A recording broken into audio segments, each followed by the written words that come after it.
जय श्री राम दोस्तों। मारे हैं बे सुर ने बे सुरों पसंद है बिल्कुल अलग। एक ने बापला बाटी पसंद है, एक ने हेकवा वाली बाटी पसंद है। तो आज मारे सोरानी पसंद बापला बाटी बनाऊंगा।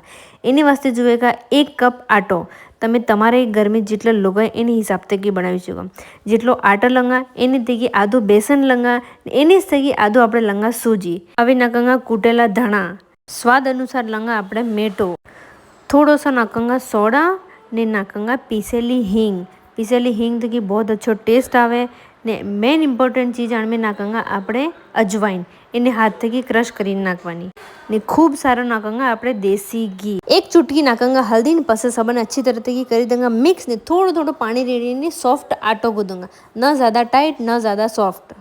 आटो बांधवा 5 मिनट रेस्ट माटे मेनवा जरूरी। एनी बाद बाटियानो शेप पालीने एने गरम पानी में बॉइल कर देवानो। हर 1 मिनट में बाटिया हलाववी जरूरी है, क्योंकि बाटिया नहीं हलावांगा तो ये नीचे चिपकी जाएगा।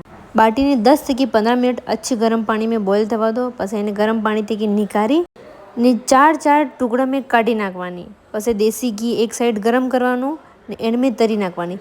बाटिया सिर्फ देसी घी में तरवानी, तेल में तरंगा तो एनो टेस्ट वगड़ी जाएगा। मीडियम हॉट घी में बाटिया ने तरवानो। बाटिया तब तक तरवानी जब तक ये क्रंची नहीं थे। थोड़ा सा टाइम लगेगा पर सब्र का फल मीठा होता है।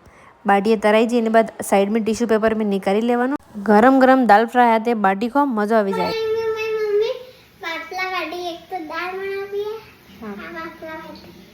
ओके, कैसा लग रहा है?